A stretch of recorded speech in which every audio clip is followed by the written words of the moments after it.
Hey guys, welcome back to Clownfish TV. This is Kneon. I'm here with Geeky Sparkles. Hello. And overnight, anti-Christmas took place. Yeah, embargoes were lifted. Embargoes were lifted on the Rise of Skywalker, and it's worse than we thought. Well, it depends. Like at 4 o'clock in the morning, it was, worse. And now all of a sudden, now that it's getting into business hours and they can call their purse puppies in, it's suddenly the scores are better. Yeah, so overnight, a lot of the first reviews dropped on the Rise of Skywalker, and they were like, we're talking, this film was getting reviews on par with the Phantom Menace, 53% on Rotten Tomatoes, and magically, a few hours later, it's at 62%. But this clearly is not being praised like the previous two Star Wars installments. In fact, Solo had a better Rotten Tomatoes score at the beginning. I think it had like 80 something and it dropped a little bit down into the 70s. But this is bad. Mm-hmm. This is bad. This is supposed to be the finale of Star Wars, and this is really, really bad. And what they're pissed about was what we expected, which we'll talk about in a few minutes. Yeah, this is going to be a movie for no one, Mm-hmm. I think, because I think the we'll talk about it. The Last Jedi defenders are butthurt that they undid some of it, and the Star Wars fans are going to be angry because of how they piss all over the Skywalker legacy. It doesn't rise to the occasion. All right, guys, give us a sub if you like the content, and we do have a sponsor for this video, so listen to this short message. Gotta pay the bills, and we'll be right back. Yep. All right, guys, before we continue with the video, we're going to take a minute to give a shout out to the sponsor of this episode of Clownfish TV, Surfshark VPN. If you're living outside of the United States and you want to legally watch The Mandalorian on Disney Plus or check out Hulu, you can do this with Surfshark VPN and a valid paid subscription, of course. Yeah, I said legally, just to be clear, I'm not advocating that any of you sail the high seas, if you know what I mean, right? And I'm also not going to ask about everything you might want to use a VPN for. That is your business. But I do recommend using a VPN if you're concerned about your internet privacy. Basically, services like Surfshark VPN lets you encrypt all the data sent on the internet so no one can steal your passwords and other data. They don't know where you're surfing from. Again, you can bypass those pesky region locks. Check this out. If you're on Netflix and you want to search for Marvel movies and you live in, say, the Netherlands, which is where I am connected right now to the Netherlands, this is all that's going to come up for you because of the region lock. There's really not a lot of Marvel content here, is there? So let me just switch this to the United States and see what happens. Watch this. Watch this. So we're going to connect to Netflix in the US. We're going to search for Marvel. Look at that. Now you can watch Infinity War. You can watch Ant-Man, Black Panther. There are a lot more choices. So you can rinse and repeat for Disney Plus and Hulu. You can watch The Mandalorian. You can get around that region lock. If you're interested in checking out Surfshark VPN, you can use our promo code for a discount. Surfshark is the only VPN to offer one account to use on an unlimited number of devices. You'll get 83% off and 3 extra months for free. So Surfshark offers a 30-day money-back guarantee. There's no risk to try it out. The link is in the description. Thank you for listening to this. We got to keep the lights on, guys. But this is a service that we wholeheartedly recommend. And let's get back to the video. All right, so woke up this morning to this from Cosmic Book News. They've been watching it. Of course, we had to sleep, so we weren't. I was up after midnight last night trying to see if any of them dropped. I did see a few really scathing tweets last night from reviewers. Yeah, Cosmic Book News, Star Wars: The Rise of Skywalker tanks on Rotten Tomatoes. Now, as of, I think it was like 5 o'clock in the morning, it had 47 reviews and it was at 53%. That's rotten. Yeah. Rotten Ray. Right. That's right. It was dropping all night. But now, don't worry. Now that it's daytime and calls are being made, it's moving up now. Yeah. So now that it is business hours and Disney can make a few phone calls, we have how many reviews? It was 47 before. We have 104 reviews, and 40 of those are rotten. Let's take a look at some of these rotten reviews and see what the complaints are. Flixist, is Disney running back to the safety of nostalgia? Yes, because they lost money because the other movie sucked. It was balls. It's as if the filmmakers worried they might bore the audience if any one shot held its gaze for more than 2 seconds. Well, that does sound like something people have been saying. It says 2-pack. Well, because the takeaway, my takeaway from it, from reading some of the tweets, was it was almost like they tried to redo 8. So they tried to redo 8 and 9 and shove them into one movie. Right. And it wound up being really long and really And people messy. said it compared to video game, and that's not the first time I've heard that comparison. I've heard that a few times. The Rise of Skywalker is a fitting epitaph for the thrills and limits of repetition. Maybe the last episode of a saga that should have ended long ago. Right. Ouch. It should have. It did end long ago. That's the thing. Yeah, episode 6, slash film. There's no spark, no joy, no life, no motor cars, not a single luxury. But there are horses on a starship. If this truly is the end of the Skywalker saga, what a noble end it is. Ouch. Because it already had an end. Just saying. It's a buildup of plot lines and characters that rolls toward its conclusion by dint of momentum lent to it by all that's come before. God, Vox. Okay, this is where it starts to get This is where you can see that we knew this was going to happen. Yep. Is this what audiences demand from franchise movies? Films that cater to what's comfortable and capitulates to the most unimaginative fans? Oh, wait, because the ones fans of Ryan Johnson who completely ripped the thing apart are the imaginative fans. They're the true fans. It's time to freeze the franchise and carbonite for a while. It was time. It was already wrapped up. They needed to make something new. Panders wildly, closing out this last chapter of the 9 films that have come to be known as the Skywalker saga with a story that delivers to the faithful exactly the movie they wanted. No, because those spoilers sound like bullshit. Yeah, so I don't think anybody is going to be happy with this movie. And it's anxiety not to offend. It comes off more like fan fiction. Like last movie, because the last movie, I mean, honestly, since the beginning, Rey has felt like a fanfic, an OC character to me. Mm-hmm. If you want fan service, you got it. 2 hours and 15 minutes of safe fan service. You know what's funny? Force Awakens played it really safe. I think it played it way too safe. And they all were fine with it. But then The Last Jedi came along, and the narratives that came with it that they all think are the truth when they're not the truth at the flippin' all. And now they're rising to the defense of it. Yeah, this is really weird. Yeah, because Force Awakens was a virtual... It was very derivative. It was a virtual carbon copy of New Hope, story beats, beat for beat. People were like, oh my god, real Star Wars is back. Thank you. Thank you, Disney. Disney gets it. George Lucas doesn't understand Star Wars. And then, then The Last Jedi happened, and all these people got the... And you know, it's not even about how good the movie was. It's about these narratives that have been spun that are not true, and they're all buying into it. Yeah, so they were all like, yes, The Last Jedi stuck it to the Star Wars fans. Yeah. We liked it. No, it started out, we like this one because it hits all the beats we like. Yep. And then it's like, but most of the fans don't like it. Well, that's because there's something wrong with them, because they aren't at our level. And now they're just pissed because they undid The Last Jedi. See, Disney? See, this is what happens when you spend so much time pandering to these people. You can never make them happy. Never. And now, because you pandered to them, you released The Last Jedi, you destroyed the Star Wars brand in record time. I mean, we're talking... A few years you destroyed Star Wars, and now they're turning on you because you did one thing they didn't like, and they're going to be more vicious because they're going to use the media to tear you down. Oh, and they're going to start calling it, and they're going to start calling you misogynist and whatever else they're going to put it on there because that's going to be the narrative. Rather than making a movie some people might love, Abrams tried to make a movie no one would hate, and as a result, you don't feel much of anything. A.O. Scott. We said that was going to happen. Yeah, it's not a great movie, et cetera. So, man, there's some big critics here, though, that are... And these people, the previous two, they gushed. So this is not going the way that Disney was hoping, I'm sure, because I think the box office, we'll talk a little bit about that here. The box office is going to be dependent on what the word of mouth is like, and it's not good. What were the positive reviews? Well, we'll talk about it. I want to point these two out, though. I was looking at these real quick. This is kind of what I feel about it. Fitting in for the trilogy that felt needlessly tacked on. Yeah. And there seems to have been absolutely no roadmap. Exactly, which we keep saying. Yeah, I mean, this is pretty much... So what's going to happen is this movie's probably not going to make anybody but the Karens happy, because it does... And people are even pointing out little things like Rey's lightsaber color.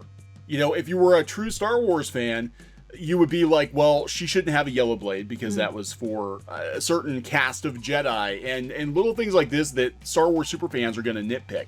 Obviously undoing, Luke and Anakin's legacy is a huge thing too, because it's like, what did Darth Vader do? He didn't kill Palpatine. They don't explain how he comes back. No. You know? The movie snaps together like a jigsaw puzzle, a series of concluding beats that seem inevitable and perfect and designed to please all parties, so long as you don't dwell on the logic too much. So long as you don't think about all the gaping plot holes. This is what's interesting to me. He goes on and seems like, it fills all these beats, but as long as you don't think about the logic too much, like, it seems like a little thing, and he gave it 5 out of 5. Okay, look at Richard. This is where they're very selective in what is. We noticed this before with some movies. What is considered a positive review and what is a negative. Richard Roeper says, The Rise of Skywalker rarely comes close to touching greatness, but it's a solid, visual dazzling, and warm-hearted victory for the force of quality filmmaking. That doesn't sound exactly like a glowing Well, this one's a 3 out of 5, and sometimes that's considered rotten. Is a fitting last movie. It's long, maddening fun in bits, fantastic in parts, and so desperate to stir itself into a legend that we urge it on, like parents screaming at their tots in an egg on spoon race. Wow. Yeah, the flaws are evident. I mean, this is, again, compare this to the first 2 movies in the sequel trilogy, and this is pretty dire because everybody else before was like 90-something% on Rotten Tomatoes. Everybody was gushing. We knew this was going to be like, it was not going to be a train wreck. Yeah. So, I mean, it's out there. I mean, let's hit refresh and see, if Disney bought some more people off. No, they still have 104 critics. Of course, we're not going to see anything from the audience reviews until probably like Friday or so, or Saturday. Yeah. But some of them, I mean, I was surprised. Like, I don't think Scott Mendelson's is up yet. Scott Mendelson, a lot of people call him a Star Wars apologist at Forbes, right? But Mendelson came right out and said, at worst, I expected Rise of Skywalker to be a well-made movie that I didn't like or whose story choices I disagreed with. I was not expecting a genuinely bad movie with video game plotting. Everybody keeps saying this video game comparison. Oh, many video game comparisons. Yeah, weak action, endless exposition of no consequence. Thin characters. Where have you been for this whole trilogy? I mean, with thin characters. Have you not been watching this version of Star Wars? I'm just saying. Yeah, this is bad. I mean, there are some interesting ones. I think they're going to come out.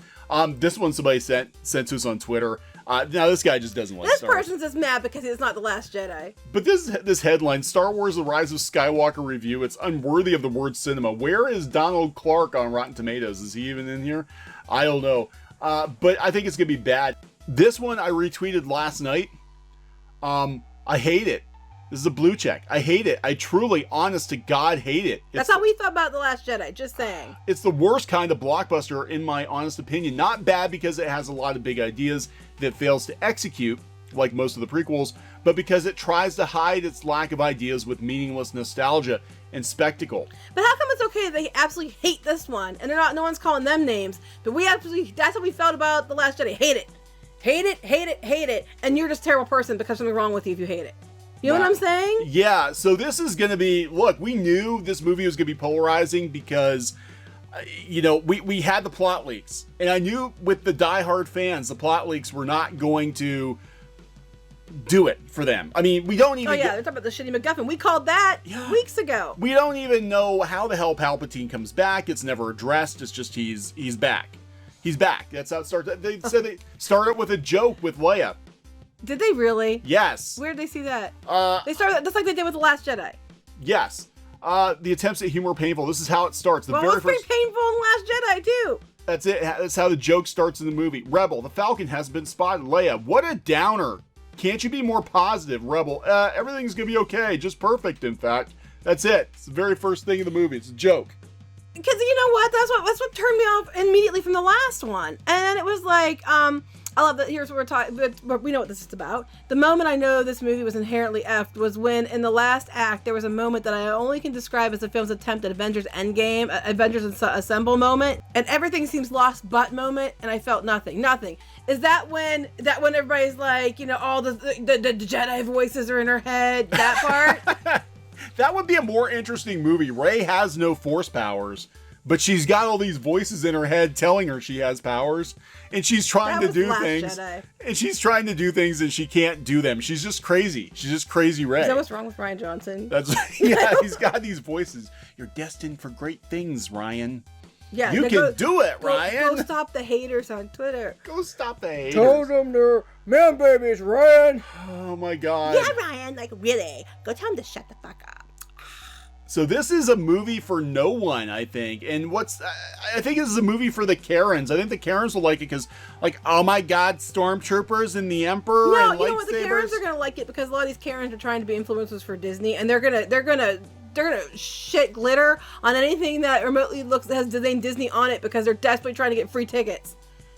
I'm just saying, am I wrong? No, yeah, they are. They write blog articles about how you kiss up to Disney and kiss their ass to get yourself free tickets. There's articles out there dedicated to how you be a mommy blogger, influencer, wine mom Karen. I was reading on Twitter the other day that apparently people walk by the Rey hologram in the Rise of the Resistance ride and they boo at it.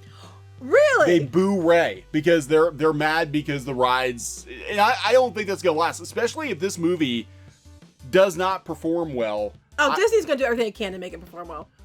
I have no doubt in my mind. They will buy tickets. They will give them away. They'll do something to make it look organic, but they'll do whatever they can. They're not gonna let this go down. There's no way in hell. Even if it costs them, twice as much as the last one on paper, but into the media, it's gonna look like they're winning. Yeah. They're gonna do whatever they have to do to save face. So this, that's right, because they've got investors they have to answer to, and the investors were asking Bob Iger during the yearly earnings call, the report. I sat in on that call, and a couple of people asked Bob Iger about the state of Star Wars, and he got really testy. Yeah, he wouldn't answer the question. He wouldn't answer the question directly. I mean, Bob Iger very seldom answers questions directly without putting a positive spin, but he was just kind of like, yeah, I'm just going to step over that and not even address it, because everybody wanted to know, like, why is Star Wars... How are you going to save Star Wars? That's what they want to know. They're asking it in a more pragmatic way, but they're like, how the hell are you going to save Star Wars? How are you going to save it? That's what they're asking. And putting out movies that nobody likes, the critics don't like, the audience doesn't like, that are going to be discussed and nitpicked for years to come is not how you save Star Wars. Notice how the picture of himself on the cover of the magazine wasn't with Rey and the Star Wars clan and Rise of Skywalker and Last Jedi and that. It was with Baby Yoda. It was with Baby Yoda, who I don't think he had anything in. Because people aren't throwing shade at Baby Yoda that much. There are some, but most people love Baby Yoda. Baby Yoda is above reproach. Well, if I hold Baby Yoda, they can't really throw shade at me, can they? There's my positive with the negative. Baby Yoda. Yeah, so I think at this, Baby Yoda, he's using Baby Yoda as a shield. Yes, that's exactly what he's doing. Am I wrong? No, you're not wrong, because he knows where the fans are now. It took them years to figure it out. Where wasn't he? Why didn't he know where the fans were 4 or 5 years ago? Because they were arrogant. They thought they could come in and create an unnecessary, and at the end of the day, it's a completely unnecessary trilogy that has to dig up Palpatine just to kill him again. And you guys don't understand how much shit has to be going down. Sorry, Mom, for keep swearing, but you don't understand how much has to be going down here because he just kept ignoring it and ignoring it and ignoring it. And, oh no, you're wrong. It's not true. It's not true. It's not true. Until it got so bad he couldn't be ignored any longer. And then now this last few months has been being addressed and they're talking about it because it's actually hitting their bottom line. They're actually seeing the problems like with Galaxy's Edge and with the fandom and then the toys not selling and stuff. Now that it's actually coming around, it's had time for the bullshit and the yes men to wear off, and they were seeing the projections and they weren't what they thought. Then they were trying really hard to hurry up, get toothpicks, let's build a bridge. Something. Yeah, I was thinking about this last night. Basically, they bought Star Wars, and these were purely business decisions, boardroom decisions. They bought Star Wars and immediately, without having a story, went to work on a trilogy because they wanted to recoup their $4 billion investment. You know what? It was handed to them. Yeah. The answers were handed to them right off. And they didn't have to use them all. But they could have, they could have looked at it. George was willing to work with them. They could have, him coming in and helping them. They could have had something that felt more Star Wars. The first one did, only because it was pretty much an exact clone of A New Hope. And then they just lost it. And they got so arrogant that they thought they could do whatever. They don't have to, it's a Star Wars. Anybody's going to come. We don't have to pay attention to it anymore. Yeah, that's what they thought. Let them do whatever. They're going to love it anyway, So. Yeah, but I mean, I could just see these boardroom decisions, and this is Bob Iger. Mm-hmm. Okay, we just spent $4 billion on Star Wars. We got to make money on this thing. So let's shit a trilogy out as fast as we can. We only need to have don't need to think about it. Just get that first movie out there, because we're going to start building this theme park, and then we're going to start, merchandising. That's all theme they parks thought and about. merchandise. That's what they care about. That is all they thought about, and it's blown up spectacularly. At least with George Lucas, the original trilogy, obviously he had a story to tell. Lucas, look, he could have made endless Star Wars movies, and people would have come. He could have made Star Wars movies every 3 years. We could have had like freaking 20 Star Wars movies by now. But he didn't do it. He had a story. He told his story. He ended his story. He came back with the prequels. Yeah, they got problems, but he knew exactly what he wanted to do. He wanted to tell the story of Anakin. This was just about the story of making money. It is. That's all this was about. And like they say about Baby Yoda, we didn't know it was going to be a hit. They had flipping Dio stuff out since Celebration. I mean, they showed at Celebration that Dio stuff's out like crazy, because that was going to be their next BB-8, their next, toy. Porg, and they've been ramming, Dio down everybody's throats. And they're sitting on the shelves. No one's buying them. Nope. Ironically, we keep checking these new plushies with the pins, because I have the Wicket one. They're all sitting there. Even the Porgs, they're just sitting there. But the Wickets were gone like that. And they never got them back in. So, they were also way cuter, which is probably why. But still. So the real question is how this is going to affect Star Wars at the box office this weekend. The tracking has been dropping for months, and then now they're trying to say, well, it's going to do, it's pacing with The Last Jedi. It's probably going to do okay, but I got to wonder if the Rotten Tomatoes is actually going to nick it a little bit, and it's not going to do as well. I don't know, will it? Because people don't listen to Rotten Tomatoes anymore. Yeah, well, I don't know. I think this one they might, because we have a lot of people who were singing the praises before, and now they're turning for various reasons. And I think this movie is going to be a bigger mess than anybody could have expected. Maybe not financially, maybe not the first weekend, but if it is the movie that everybody says it is, I think the word of mouth is going to get out there that it's a train wreck. You're not going to get the repeat viewings from the fandom, because they're going to be pissed off about a lot of the decisions being made, and then the people who like The Last Jedi are going to be pissed off because it basically undid that movie. So who's this movie for? Yeah. I mean, it's everything we said it was going to be. Train wreck. So we are going to keep an eye on it, obviously, this week, because it does come down to social media. It does come down to word of mouth. And well, that's what I'm telling everybody to do. I'm like, if you're on the fence about going to see it, wait till you see what people you trust say. Yeah, because I think it's going to be a mess. All right, so we're going to wrap it up. Okay, so please subscribe for more pop culture news, views, and rants. We're going to keep an eye on the Rise of Skywalker and see just how much it rises this weekend. Yeah. I don't think we're planning on going. This is actually the first time that we haven't gone to a Star Wars movie opening weekend in like 20 plus years, because I don't give a shit. Yeah, I just don't care. Yeah, we don't care. So, well, all right, guys, we'll talk later. Bye.